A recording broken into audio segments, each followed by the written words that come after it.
That's okay. As soon as they cut away from you, I'll pick it up and then give you time to get over here. We're live.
Hello, everyone. I'm PrincessFrank from Los Angeles. Right on.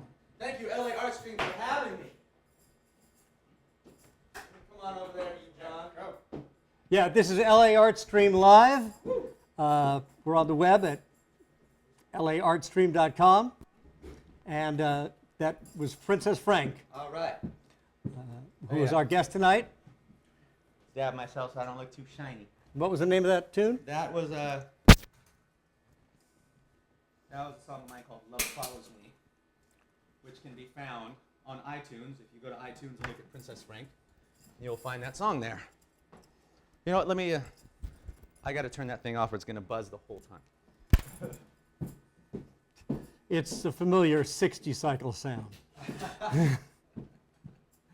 Yes. It doesn't hurt too Hi, much. Sean. How are you? I'm How all are right. you doing? All right. Thanks for having me. Come on now. Well, I'm not a music critic nor an expert on genres, but clearly we spoke before the show a little bit about you having studied music. Oh, yeah. And studied jazz, right? And clearly that shows because when you were playing lead there at the beginning, it wasn't just the old pentatonic Oh, stuff. yeah, no, man. I started it was as tasty. I started as a drummer when I was 12 years old. I started as a drummer. I went to Eagle Rock High School here in Los Angeles. My family's from Echo Park. They came from Cuba and El Paso, Texas in the 60s. So they met in Echo Park, and my family was between Echo Park and Eagle Rock. But I went to Eagle Rock High School, and Eagle Rock High School had a competition-style jazz band. So it was a big band, and we could compete against other schools. So I was reading charts, and then when it came to the marching band, I was leading the marching band eventually, and then I was the rhythm section leader. And by the time I was a senior, I was, doing everything that had to do with the band. And of course, so I played jazz in school, and I played rock and roll outside of school. Drums at the time, or Yeah, guitar too? No, I was only a drummer. I was only a drummer for 6 or 7 years of playing music. Technically, the guitar is part of the percussion. Oh, section. of course. Well, rhythm, yeah. I mean, I play guitar like a drummer. I play piano like a drummer. So, but I played rock and roll outside of school, and I was, when I was about 13, 14, I was getting hit up and by people who were older than me. But I was the kid, so I could play, and they were like, "Oh, we're playing a show at the Whiskey, or playing at the Roxy." And sure, yeah, I want to be in your band, and I want to play rock and roll music. So I would, 14 years old, I'm playing at the Roxy. If you don't mind Yeah. Hinting at your age, what decade are we talking This is about? the 90s. The 90s. Yeah. So, but I was. Everybody was older than me, between 16 and 18, and they could go into the club and hang out, and I had to sit outside with my little drum set right next to the door, the stage door, and then they'd go, "You're on, get in there and play." So I'd go and take my drums, and it'd set up and play, and as soon as I was done, I had to leave. Well, you still have to do that if you're under 21 at Molly Malone's, because they have the 1920s bar license. It's not actually a restaurant license. So Wow. if you're in the band and you're under 21, basically they have a separate entrance, and somebody has to escort you to the bathroom. And Oh wow, yeah, I'm not, yeah. But no, I've been so doing, you've lived in LA all your life. I am pretty from much. Los Angeles. I always say that too. I'm Princess Frank from Los Angeles, just to. I'm from LA. Well, Yeah. I've been here since before I was a year old. Oh, So that counts. yeah, back I saw when it was. You probably don't know this, but for a while it was the Whisk a Go Go The Whisk. with an apostrophe. Yes, because it was deemed subversive to have a club, a big electric sign on Sunset Strip that was whiskey. Everybody was drinking it. That's true. although in Beverly Hills right now, you can't buy booze at a market after 11 p.m. Oh yeah, My mother broke her hip. I was house and dog sitting. They hate people. What a horrible surprise that was. I'm sure. Yeah. I'm sure. No, you got to go. Thank you for that fan, Mark. Yes. Can I get it closer so my hair blows in the wind like Beyonce? Oh. No. But so yeah, I've been playing music for a long time. Did you study voice? Because I heard you got a I pretty did. impressive vibrato there. I did. I did after high school. I went to Pasadena City College, and was involved in the music program there. And it was, I had to do, sight singing, sight reading, 4-part harmonies. Musicianship? Is that what they called Musicianship, it? exactly. Yeah, I had to do all that stuff. And I remember the first time I ever sang in front of people, because the first time I ever performed as a drummer in front of people, I had to take an 8-bar solo in the middle of this jazz song with all these, the whole big band. And I go, I was terrified. First of all, to play in front of people for the first time is terrifying. So I was terrified. I took my solo, and I was so happy I made it to the end. By the time I got to the end of the solo, I was so excited that I almost screwed up the whole thing. But the first time I sang in front of anybody, it was for in college, well, junior college, whatever, in class. And one of the, to take the test, you had to sing in front of the class. And like I said, I was terrified, so I didn't go to the first test. I didn't go to the midterm. And finally, it's the final, and I was like, oh my God, I have to sing. I did exactly the same Yeah, thing. I have by to, the oh way, my God. when I was a music major. Yeah, I have to okay. do this now? Okay, There were well. 4 songs. I only learned 3 of them. If he'd picked the 4th one, I would have been screwed. Right. Well, I went in, okay, well, here I go, and I sang. And the teacher, very beautiful teacher, her name was Anne Marie Ketchum. She was incredible woman. She looked at me when she was done, and she goes, "You have a very beautiful voice. Don't sing through your teeth." She says, "I want you to open your mouth and sing to the back of the room where the wall and the ceiling meet. You sing there." So that's where I got the, to be able to project like that, was the fact that she told me, sing to the wall, sing to the back of the room. Yes, And well, that's where I was able to get that. I did well in the singing class only because it was based on improvement from where you started. But that's where I was really introduced to phonetics, and which we use a lot in acting and teaching acting. Oh, and, yeah, of course. Shakespeare, etc. But some people are just with it. Some people.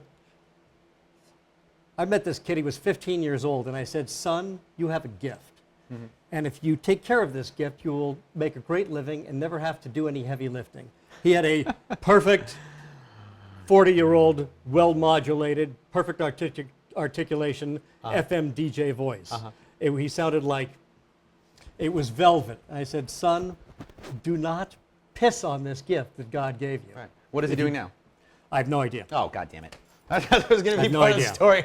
And now he's so-and-so from such and such, and he gets paid all this money. If he took my advice, he's doing voiceover work. That's something I'd love to get into, is some voiceover work. I got a lot of voices, man. Well, you do have a good voice. Thank you, man. And I guess it's natural, Oh, well, yeah, Some of us, I grew up in L.A., so when I started doing Shakespeare, I had to learn to not speak like I was from Los Angeles. Or, Yeah. You have to live. And sometimes, you adapt to your surroundings. For example, if I'm in certain parts of town, my speech changes ever so slight. Right. When I was in the UK on my honeymoon many years ago, my voice started morphing into wherever we were. Yeah. Oh, yeah, I know that one. Yes, exactly that. So, when did you started playing music in elementary school, grammar school as we call it now? Well, it was actually middle school, but Me we too. didn't have it. It was Mine went to 8th grade It was a too, junior, yeah. senior high, so it was junior high. They called it junior high. They call it they middle called it school junior. now. Yeah. See, where I went, elementary school went through 8th grade. Then you went to high school. No, yeah, mine didn't. It was weird. Last thing I graduated from, actually. So, when did you start playing the guitar? I started playing the guitar in junior college at Pasadena City College. Yeah, they don't call it junior college anymore. And by the way, Well, I just don't feel right saying college. there are going to be 10 schools in Los Angeles, formerly community colleges, that are going to be giving out 4-year degrees. It's $10,000 for the entire degree. I liked it the background. And Santa Monica College is one of them, and I wouldn't be surprised if PCC is one of them as well. Oh, I wouldn't be surprised. So- They have an excellent music program there. You can call it college. Okay, now I can call it college. Yes. Thank you. I went to college. Yes. Well, you know, we went to Santa Monica College. Everybody from Beverly High who went to Santa Monica, we called it Beverly by the Sea because Beverly by the Sea. But they did have a great music program. Yeah. Yeah. Yeah, music program is where I met a lot of my still longest term friends that I've still worked with and have collaborated with over many years. Because we went through that program together. You know, we came from just being musicians as a hobby to being full-time musicians. Okay, so at some point you had a band. I did. Killsonic. Killsonic, right. Yes. Killsonic. Yeah, And they were Killsonic came. It was a mobile jazz orchestra. right. Yeah. Bassy style. Yeah, like But bebop. Yes. Bebop music mostly. Yeah. If there's Charles Mingus and Ornette Coleman decided to make a marching band that didn't exactly march. But yeah, it was like a bassy style. It was like, Yeah. you know, we show up and play. It wasn't like a marching thing. But all of that came from wanting to take music out of the confines of what it was, like what it's presented as. And I met all those people that I worked in Killsonic with for years. My good friend Michael Barra, who you know, we lived together and we created that. But we used to, when we first started playing, we were doing a very straight ahead jazz music kind of thing. And when we studied at Pasadena City College, Bobby Bradford, the cornet player, he still plays, he's still around, played with Ornette Coleman. And so I was used to this combo jazz, straight ahead jazz. Oh, we just need you to play some background music. And I was like, what am I doing here? Why am I? We call them society gigs. And but Bobby Bradford introduced us. We're like, oh, Bobby Bradford, what does he do?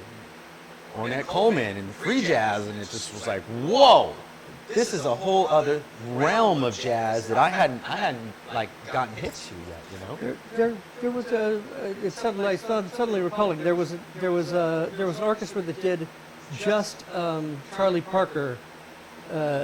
Similar. They took his solos, many of which were improvised, of course, and they were orchestrated for. I'm sorry, I can't remember the name of that group, but it was. Let's Google it. It was basically yes. We don't have to go. We don't have to wonder anymore. But that's the only other time I've heard of something like that. Where basically, you're taking, you know, bebop, which is largely improvised on the fly. Oh, yeah. Well, one of my favorite musicians is Joe Pass, Oh, yeah. and his style, if anything, you know, he played standards, but they were bebop style. Yes. Yeah. No, I mean, that's a more exciting kind of music. I mean, right about the time when I started to get into Well, it playing certainly jazz comes more. out even when you play lead guitar, because it doesn't sound like just, you know, your basic rock lead guitar. Oh yeah, no. I mean, like I said, I play like a drummer, and because of my years of being a drummer, that's why I developed the dexterity to be able to do this. It's not just the rhythm; it's also the scales you're choosing, because it's more melodic than you know your typical pentatonic. Definitely. You know. Well, I already have that kind of sensibility, which I didn't realize I had until much later on in my, let's call it my career. So, you know. after you were terrified the first time you had to get up in front of people, when did that go away and you decided you were, you know, people are either voyeurs or exhibitionists. Right. Everybody is a combination of both. Most people are mostly exhibitionists. Yeah. They don't want to be the center of attention. Yeah. Both of my parents were actors. They're the opposite. Everybody look at me. Yes. Musicians. Well, I went from being because I was always the drummer in the band. I was always the drummer, and you know what really changed it for me was being in so many bands in Los Angeles and having ego issues between the singer and the guitar player. Me and the bass player were always cool. We were always fine. Well, right, because you're the You know? And it was always that. So when I became a singer, I said, you know what? I'm not going to have any of those trappings because I already know what it's like to actually be a musician. So first thing you do if you're going to be a singers, is buy your own microphone and show up with your own microphone. And if you want to take it a step further, have your own PA system. I mean, really, if you're going to be a singer. You watch your drummer walk by carrying, schlepping all his gear around. And this is what singers do. What I noticed all through my drumming, just being a drummer career, the singer shows up whenever, does the show, leaves. And there I am carrying all my gear. And I said, well, if I'm going to be a singer, I'm not going to take it so seriously. So when I first started writing songs and being a frontman, I mean, I still do this. I help my Well, you are the front. You're definitely the front man. You're help- also the back. You're also the back. Right. Well, I help my musicians carry their gear. And I appreciate when I have my musicians because I really couldn't do it without them. And that goes the same for the audience. If I didn't have an audience and I didn't have friends and I didn't have people there, there's no point. I would be nothing without them, you know. The same rules apply, of course. Oh, yeah. In the profession I'm in. Oh, yeah. Be nice to the people on the way up because you'll be meeting them on the way down. Yes, I heard that. I just heard that the other day. I just heard that. Yeah. People like to work with people who are nice to work with. Of course. Yeah. Of course. Yeah, so I mean, I've just been a musician for a really long time, but then I started my own band, and You started songwriting when? I started songwriting right, say, second year of college, when I got the handle of. See, I got you calling it college now. Thank you. Yes. Yes. College. But I was in, first year of college, and I was playing the piano, and once I got hip to the order of the notes and the octaves and understanding musicianship a little bit more, I started to think about all the charts that they used to hand me as a drummer. I'd be on the drum set. Here's your chart. Okay, read the bars. Blah, blah, blah. What does CM7 mean? I don't know what all this crap means. Blah, blah, blah. So then when I started to learn, it was easily adaptable to take that and learn the guitar. I learned that the guitar is a piano cut into pieces and stacked on top of itself. So that's pretty much it. Except that it's hard to sight read on. Oh, definitely. Oh, we talked about that. That's yeah. why. Yeah. That's why you have to know the music theory, know the formulas for the chords, and then you can. Yeah. Yeah. No, I know. So I started to study that, and I played guitar, and from the piano it transferred to guitar because I was like, wow, I could take the guitar everywhere. And Then you start noticing what's missing in the lead sheets. Yeah. So that's the wrong note. That's what I was in real books. Those diminished chords are usually minor 7 flat 5 Yes, with the root missing. And you play that diminished chord, and you're like, that just doesn't. Well, it needs the root. To anchor it. Yeah. But so from there, when I started to be a frontman, I was writing songs, and I just went up there, and I heard a friend of mine tell me this years later, because he had seen my first few shows as a frontman with a drummer and a bass player. Here, I wrote your drum part. I need you to play a 6/8 swing. What's a 6/8 swing? Oh shit! Well, let me show you. Bing, bing, bing, bing. All right, do that. Bass player. I need you to play this thing. Okay. All right. Got it. Okay. Here's some songs. But he said that when I first started, I laughed, and I didn't take it so seriously. And he noticed after about a year that I was taking it a little too seriously. And he's like, man, you used to have a lot of fun up there. And I was like, you know what? You're right. And I just let it all go again. I actually smile too much on stage. I actually have too much fun now. That, but it comes through in the performance, and that's what it's all about, When I was a young actor, I used to audit at the Actors Studio in New York. And I used to watch Lee Strasberg and Shelley Winters teach there. Yeah. And I said, I will never subject myself to this or put another actor through it because nobody was having any fun. Nobody cracked a smile. It was just, it would feel the cup, smell the cup. And yet, Lee Strasberg wound up doing me one of the biggest favors in my career. Which was? We were doing 12th Night in a Closet with, but because Sally Kirkland was in it and one of Robert De Niro's black wives or girlfriends was in it, Lee and Anna Strasberg and Robert De Niro were their opening night. Something went horribly wrong because we'd never really had a dress rehearsal. I kept my wits about me, and the house came down, and at the end, Strasberg came backstage and moved us from the dump to his brand new Marilyn Monroe Theater at the Strasberg Institute. All right. We ran there for 6 weeks. Everybody in town saw it. I got a ton of work out of it. I was playing Festy, the fool. Dennis Hopper came backstage. He said, I played Festy. I guess when he was in college. Right. Yeah. I love the terminology, man. You said, oh, we were playing in a closet. I'm like, oh, right. Yeah, no, it was a dump. It was a building that was supposed to have been retrofitted. It wasn't even fit for human occupancy. Oh, is that how the house came down? No. No, I was, because I wasn't the method actor. When there was something went horribly wrong, everybody started to go back into their, method thing, and somebody had to do something. Well, that's exactly right, man. And you got it. I mean, never let it show. Like, with my musicians, never make that face. Right. If you mess it up, don't make a face. Yeah. Nobody will know. It's okay. And same with me. There's times when I'm playing, I'm doing my one-man rock show thing here, and I do it in these heels, man. I mean, I got the whole Princess Frank getup, and it's just like, sometimes I almost fall down. As long as I don't ever look like, oh, you know. But if I do fall down, I say, somebody better be filming that shit, because it'll be hilarious. So It is hot under these lights. you told me you've recently started acting. I did. Actually, I wouldn't mind talking about that in just a bit. Because I'm trying to keep this chronological. Oh, To okay. keep this in a... See, I'm more of a Quentin Tarantino jump off. Well, Right. We have another 35 minutes. Full disclosure, there's a certain amount of attention deficit disorder. Family. Oh, yeah, that's what they all say. That's what they all say. It turns out all They that just have a- drug abuse was just a symptom Oh, sure. of square peg in a round hole. Sure, sure. However that works, man. You know, I'm... were you a good student? Oh, it was terrible. Yeah, me too. I You know- actually didn't even like learning until college. Because I was learning something I School wanted to. poisoned because the school system poisons you against learning. Yeah. I was very lucky. I had a circadian rhythm disorder. So I've been going to bed at 5 a.m. since I was 7 years old. So I slept through most of school and was up all night reading, Edward Snowden, by the way, is an autodidact. That means mostly self-educated. That guy. And so as a result, the NSA's policy now is no more autodidacts. They want people who've been in the university and beaten down by the system.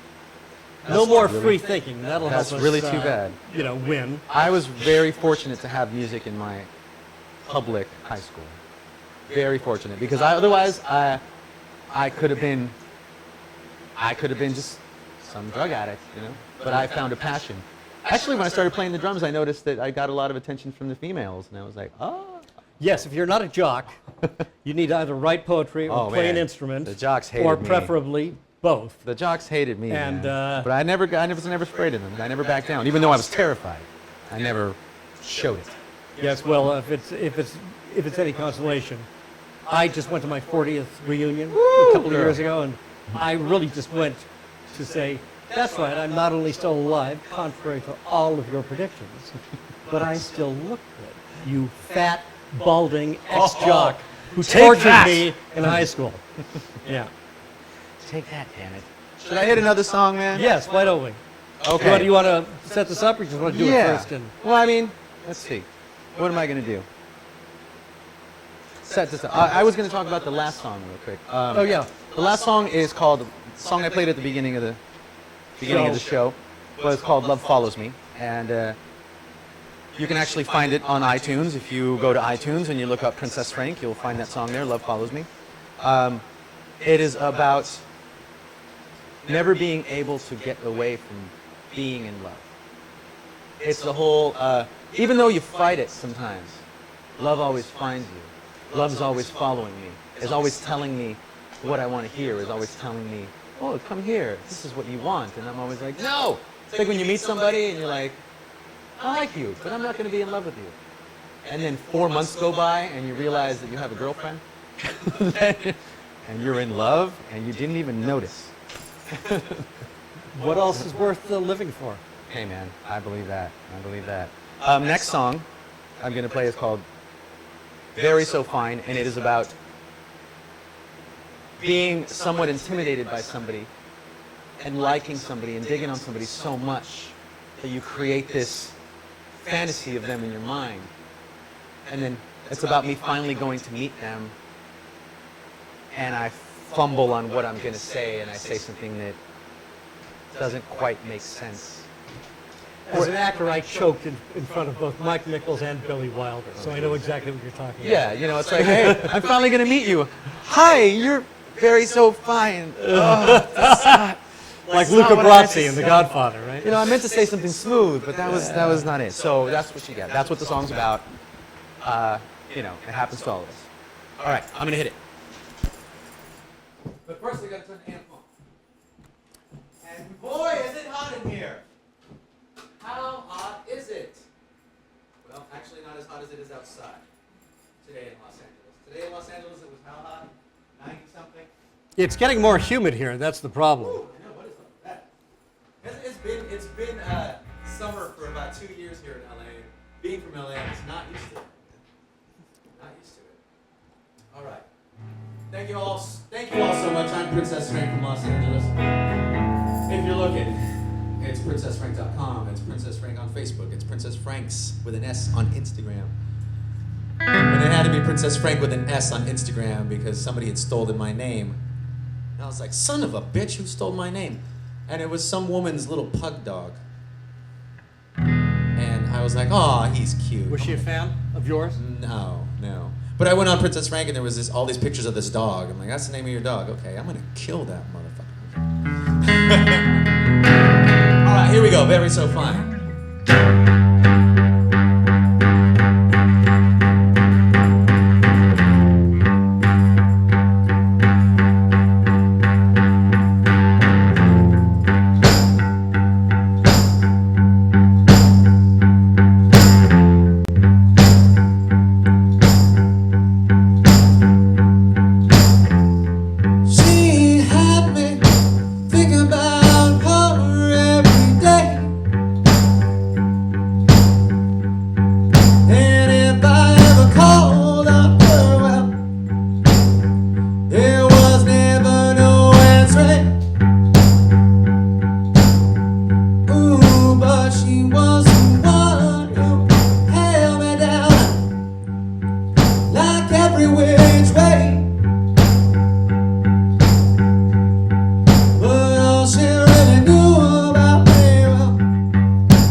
Just to get closer to her,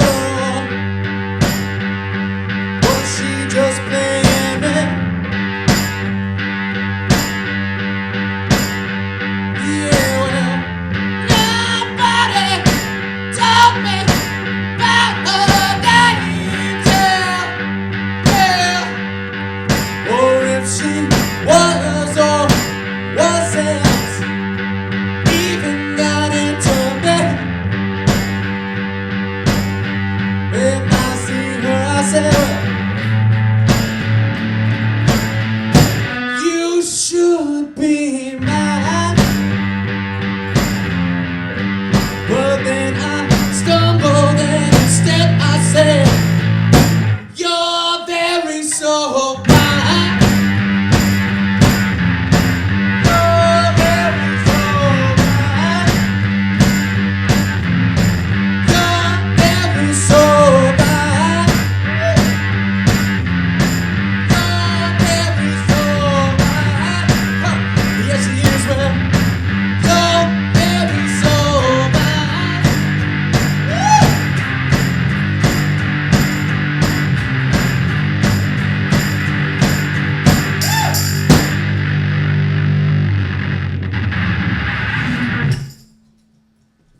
Yes, cue applause.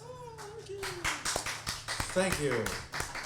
You don't have an applause track, man? You can just put in there. It's like Ernie Kovacs. If you could crack up the crew, that was the yeah. That's true, man. I love hanging out with the crew. I think Soupy Sales operated the same way. You know his kid? Soupy Sales. Tony, he's a drummer. What's that? Do you know his kid? Tony. Tony Sales? Yeah, Oh. he's a drummer in L.A. Oh, Hunt and Tony Sales? Yes, They played with David those are Bowie's Tin Soupy's Machine? kids. Oh my God, those are his kids? Yeah, we went to school together. Oh my God, they're monsters. I love it. Let me hit one more little shorty. Shorty songs? Do I have shorty songs? They're only like this tall. Yeah. They're only like this tall. They're just little songs.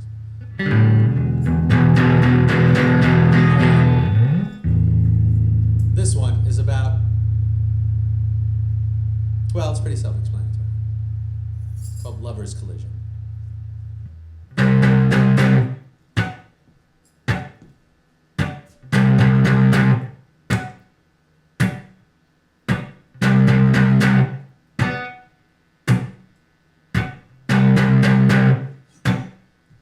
Give to me everything I need to define the story of you and I. It was so good for a time. Then you left, but not from my mind. Then I think of all the things that could have been. If our hearts were to collide, just like way back when, and we could start all over again, I'd say, baby, I can remember a time we were holding each other so tight, like lovers trapped inside of a movie screen.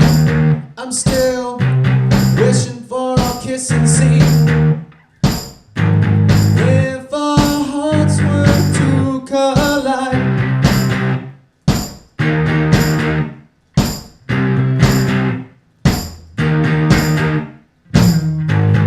if our hearts were to collide, it's been all that's on my mind.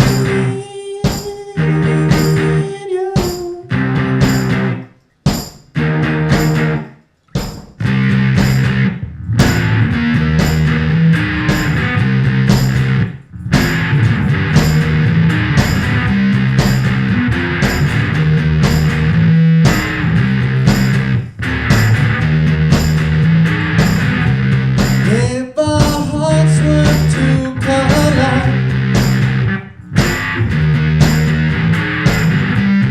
if our hearts were to collide, if our hearts were to collide, if our hearts were to collide. If our hearts were to collide, it's been all that's on my mind.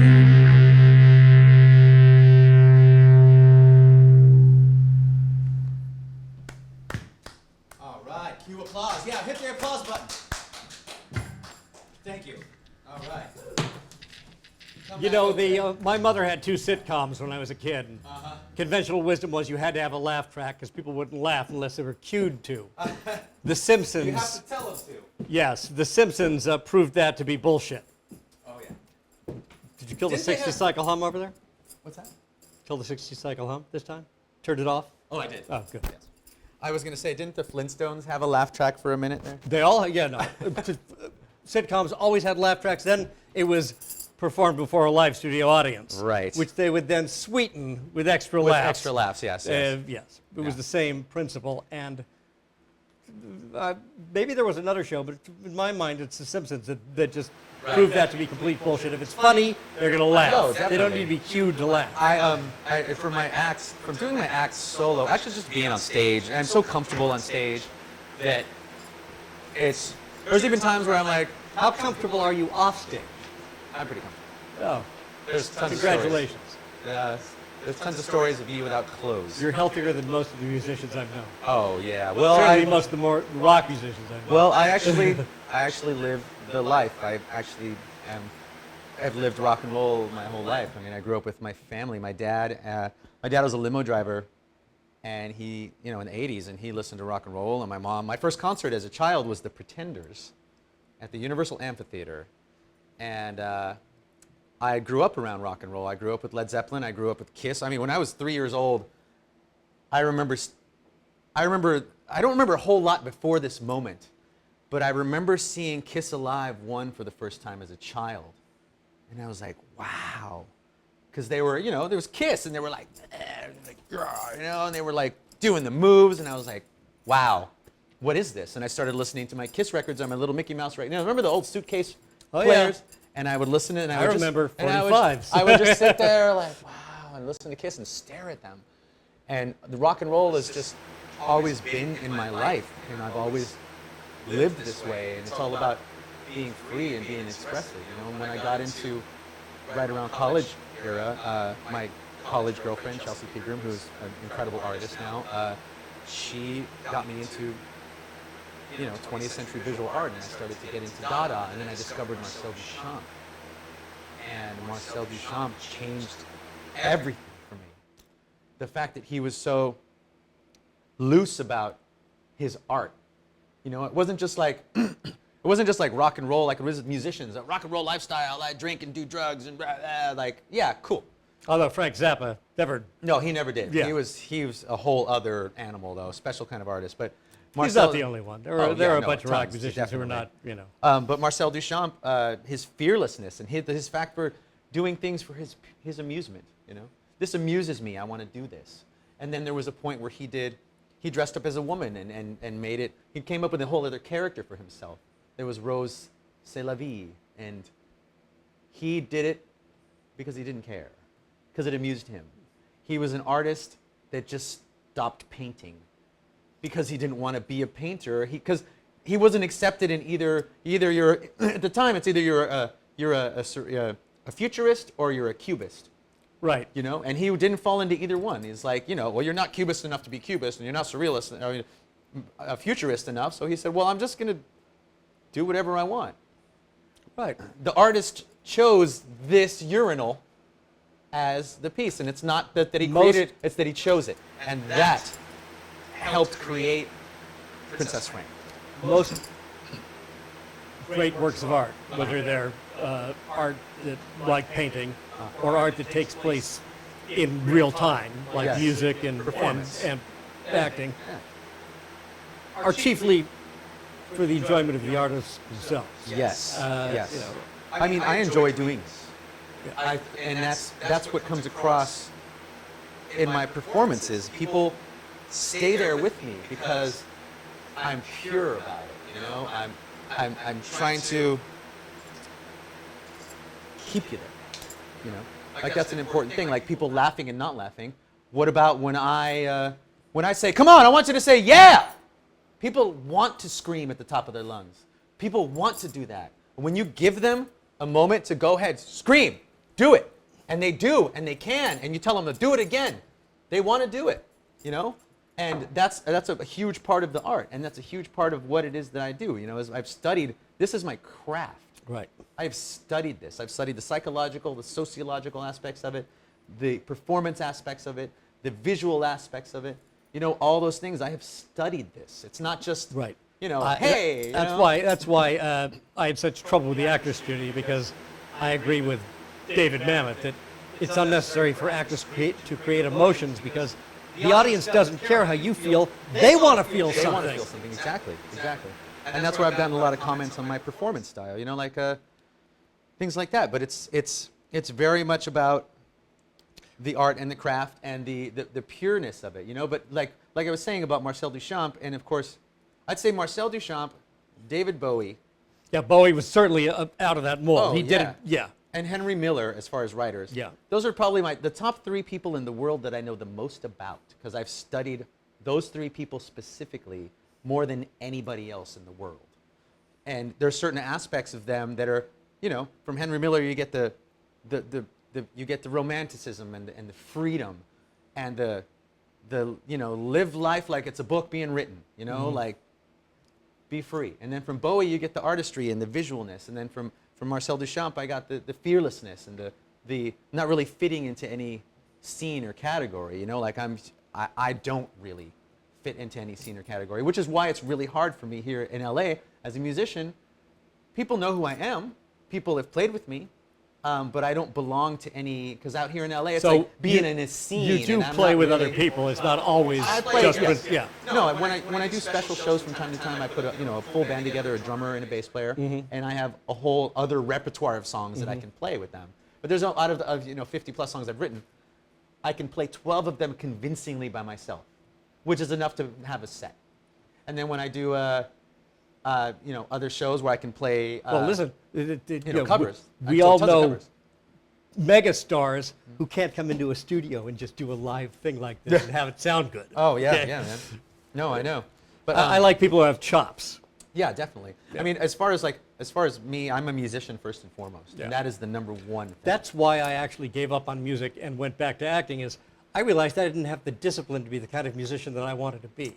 I'm still an Right. amateur musician. I still appreciate music. Right. I taught music in kindergarten up in Los Altos Uh-huh. because even though it was the richest county in America at the time, they couldn't afford real music teachers till the 5th grade. They had this organization, Music for Minors, which trained. I already knew the music. They gave me a 55-hour college course in music education. Uh-huh. And I was lucky. I went to school at it was public school. It was Beverly Hills Public School. Before Proposition 13, there was music, art, and a foreign language from the 1st grade. Of course, I didn't get into music until my 20s, but it's not optional, you know. Music, art, etc. Yeah. If you're going to have sports, you can, Why is sports the most important thing? because it brings in money. Because it's all about the almighty dollar. Yeah. Well, I may not be rich in money, but I am rich in stories and experience. I will say that, and I've had a great life. I was just thinking, maybe if some of these Ask some of my friends. megastars who came out of a Yale drama or came out of Juilliard did what like the people who came out of Stanford did. Right. Google, Sun Microsystems, Hewlett Packard, Right. and kicked it back to the university. Right. We'd be in better shape with music. Yeah. Well, it's funny you're talking about acting. You're an actor. I just recently started acting in a movie. It's an indie film. It's called Scumbag. You can go to Scumbag. It's not scumbag.com. I'm Scumbag sure movie. somebody else has scumbag.com. Oh, I'm sure. There's tons of scumbags out there. But I'm the lead in this movie, and the teaser trailer is up, and you can watch it. You One of can them's go running to- for president, as a matter of fact. Plenty of scumbags running for president. But I started in this acting thing now, and now I'm the lead in this indie movie, and I'm not, I told the Well, guy it's not I'm really an that. actor. It's not really that. Sure, you are, because it's all about presence, and it's all Yeah. about the moment 1,000 times a day. Yes, yes. But for acting is what makes human civilization possible. But for acting, we would just be punching each other, all the Yeah. time. But so bringing acting back to everything else I was talking about. Ask me about Princess Frank. Oh, so why Princess Frank? Funny you should ask. I was going to tell you that. I've been Princess Frank for about 11 years. And there just came a point in my So that's performance. around the same time you started songwriting, right? No, I've been songwriting for about 15, 17. Okay, I so was you already just a gave songwriter. away your age. Damn it! It doesn't matter. It doesn't matter really as matter. long as It you, in doesn't your matter. head you stay 15 years Yes, old. indeed. Yes, indeed. So I was performing as a front man and a band leader, and people were always telling me that I reminded them of Prince. I'm like, that is awesome, because of course he's a huge influence on me since I remember seeing Purple Rain for the first time when I was like 8, and I was like, that's what I want to do for the rest of my life. But I hadn't started playing music yet, and I didn't even know that I was going to. It was completely by accident that I started playing the drums in the band. But people were always telling me, you remind me of Prince. I'm like, that's awesome. Of course, I love Prince. I was never ever trying to be like Prince. Right. But I am I get that with Michael Douglas all the time. yeah, right on. I've got my own famous relatives. I don't need him. You do. Yes. And I'm just, growing up as a kid, I was raised by women. I had a lot of girlfriends because the guys were always kind of mean to me, and I was Me never, too. I was never a roughhouser. I was never really a I sports had red hair and kid. freckles. That was enough to Oh, get yeah, you right, like definitely. dumped on when I was young. So I hung out with the girls a lot, even though I did, I rode bikes and played guns with the boys as well. But so I have a lot of female, kind of elements to me, and I'm very nurturing, and I'm, sweet because I grew up with my grandmother, and everybody hug and kiss everybody, and those kinds of things, and but the Prince comparison started to be off stage, and I was like, oh, that's awesome, but I'm way more of a Did you lady. even know what he was like off stage? No, I was. You never do. I You was never like- do. I mean, I've met some major movie stars who are very introverted, shy. Yeah. The total opposite of Yeah, how. of what they are. But people were, and I said, well, I'm much more of a lady than Prince. I'm way more of a princess. And I was, Princess Frank. It kind of tied together all of the influences that I had had to that point. It tied together rock and roll elements. It tied together the art elements of Marcel Duchamp and the being, you know, those kinds of Bowie being free. certainly, you know, Bowie came into the mix as well because I noticed, and then Henry Miller, because there's a certain romance to what it is that I'm doing. You know, it's like I write songs about lust, longing, and loss and love. You know, like those are the elements that I write about the most because those are the things I feel the most. And then it all just kind of came together, and I realized, I just said to myself, I'm going to be Princess Frank, and people are going to have to deal with me. And I don't care if you get confused or if you assume that I'm this or that I'm that. I mean, I get people ask me all the time, are you gay? And it's like, I'm not gay, but I understand, and it doesn't bother me, you know. But I don't care what you think I am. I know who I am. Right. So what you think doesn't really bother me. Right. You know, and a lot of times I'll show up to shows and people, I can kind of feel it. You know, like this fucking dude calls himself Princess Frank. Oh. The minute I play, by the end of the set, they're like, yeah, Princess Frank! Yeah, they get it. But sometimes it takes that in order for you to really get it, you know, because at times, I mean, I'm a gentleman just as much as I am a lady. So I get a lot of times like, you're too masculine to be a princess. Like, well, says who? You know, we live in an age now where a person like Princess Frank could exist. Right. In the 20th You know, century, I grew up in Princess show Frank business, so couldn't there's exist. always been more latitude. Well, in yeah, but show it's a business. different kind of thing, you know. To be out in a different kind of setting, in a setting that's so, you're either this or you're that, a little bit more. When I decided to be Princess Frank, I was just like, you know, I'm going to be this, and I'm going to do it with conviction, and I'm going to do it with authority, and that's what I'm going to be, you know. Right. Yeah. So that's what I mean. Well, that's good. It all comes together like that, and now I'm doing this acting bit, and it's like, okay, well, you're this character. You're Phil. Okay, Phil. What's Phil like? Phil's kind of like you. You're kind of similar. All right. Okay, action.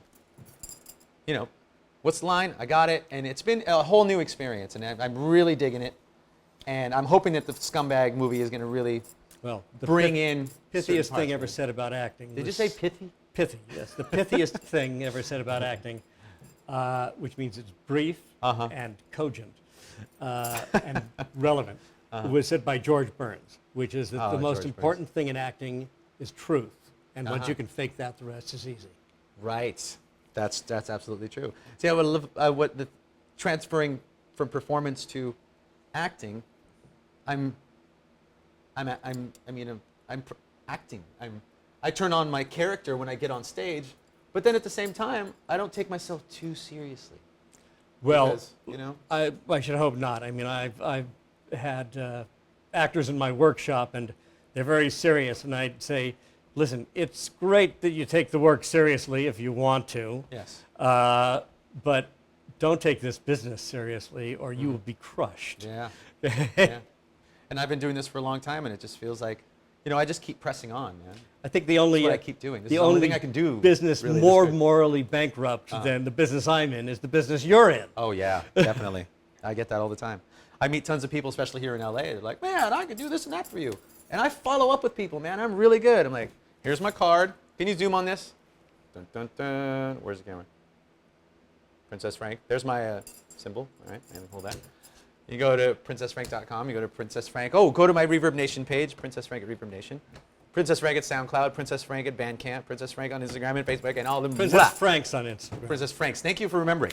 But I meet a lot of people that, you know, and I follow up with them the next day, and oh yeah, and nothing. Just nothing. You know? So it's all about me pressing on. It's all about, I do this for the love of doing this. I do this because I do this well. And like I said, I can't really do anything else. I don't know how to do, I can't make anything. I wrote software for 20 years. Oh, well, see, at least that pays. But not only that, but even though Silicon Valley is also a one industry town, All right. people are much less flaky there. Oh, well, yeah. Because they actually have they to are like more- demonstrate that they Yes, can do what they yes, said they can do. Yes. It's what time we got? We got to end soon. I have no idea. It's we got 5. We got till. 5 minutes. 5 minutes. Play I a was song. Gonna, yeah, I was going You to play wanna one more song. Play us out? Yeah, I'm going to play us out, and I was going to say, My album, Princess Frank, the EP, will be coming out. I just shot the album Oh cover. wait, you play So- every Sunday night? Oh, every Sunday afternoon at the Thirsty Crow, 3 to 6, I play there. Thirsty Crow in Silver Lake. Which is full of young, attractive people. Definitely is. I can testify to that. Yes, every Sunday, 3 to 6. I actually just played 8 shows in about 8 days, and I did the Scumbag movie. So now It's probably scumbagthemovie.com. well, it's probably Scumbag the movie, yeah. But I just played a ton of shows, and now I come on here, and I have no shows booked for the month except for the Thirsty Crow every Sunday. I will definitely be there, 3 to 6. It's free. $5 drink special. You can't beat that. Oh, it's happy hour. John Barrymore. Wonderful Princess talking Frank, to you. Thank you for it's having a pleasure me. to know you. Yeah, man. And I hope to catch you around town. Yeah. I'll come to the Thirsty Crow. Please do. Happen Please to like do. that bar. Please do. Let me get off of this thing here. And yes, there we go. And what's the name of this song? This song I will talk about in just a minute. Okay. Okay, this song right here is, there's a music video for it. It's called Fine Chiseled Heart. You can go on YouTube. That's the one I wanted to ask you about. Is that the one Oh, with the one swinging with light yes, bulb? that's Yes. the one, that's the one. We'll talk about it later. Okay, cool. Okay. So this is, the music video for this song right here, Fine Chiseled Heart. You can find it on YouTube. You can find it on all the proper Princess Frank channels. Please look out for Scumbag the Movie coming out next year. And please keep a lookout for the Princess Frank EP. It should be up on iTunes by the end of this month. Then I'll hopefully also be planning a tour. I play around town all the time. Just keep your eyes and ears open. I'm there, baby. Alright, here we go. Fine Chisel Heart. 1, 2, 3, woo!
Thank you, LA Artstream. Thank you, everyone out there. If you're looking, send me a message on Facebook, however you want to do it. Princess Frank from Los Angeles. One-man rock show. Thank you.